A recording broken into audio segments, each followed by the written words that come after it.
এর ভেতর থেকে উদ্ধার মোবাইল।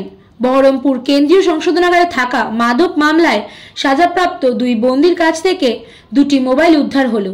বুধবার দুপুরে হঠাৎ তল্লাশি চালিয়ে ওই দুই বন্দীর কাছ থেকে দুটি মোবাইল উদ্ধার করা হয়েছে। তারপরে বহরমপুর কেন্দ্রীয় সংশোধনাগারের সুপার দীপক কুমার সার্কি বহরমপুর থানায় সাজাপ্রাপ্ত ওই দুই বন্দীর বিরুদ্ধে লিখিত অভিযোগ করেছেন।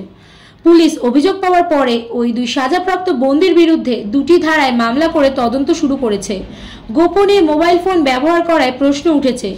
সেই সঙ্গে সংশোধনাগারের ভেতর থেকে তারা কার সঙ্গে মোবাইলে কথা বলতো তা নিয়েও প্রশ্ন উঠেছে।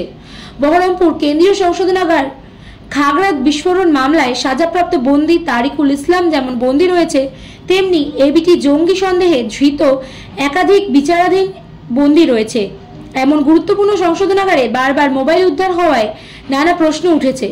শুধু মোবাইল নয়, তল্লাশির সময় পাথর বা ইটের টুকরো, দড়ি, তারের টুকরো, ব্লেড, ধারালো করে রাখা চামচও তল্লাশির সময় উদ্ধার হয়েছে। কি করে সেখানে মোবাইল এলো এবং তারা ফোনে কার সঙ্গে কথা বলতো তা তদন্ত করে দেখা হচ্ছে। তবে বহরমপুর কেন্দ্রীয় সংশোধনাগারে বন্দীদের কাছ থেকে মোবাইল উদ্ধার নতুন কিছু নয়। মাদক মামলায় সাজাপ্রাপ্ত বন্দী জাহাঙ্গীর আলম ওরফে টাকির কাছ থেকে একটি ছোট মোবাইল উদ্ধার হয়েছে। জাহাঙ্গীরের বিরুদ্ধে বীরভূমে সিউড়ি থানায় মাদকের মামলা হয়েছিল। সেই মামলায় সাজাপ্রাপ্ত বন্দী হলো জাহাঙ্গীর।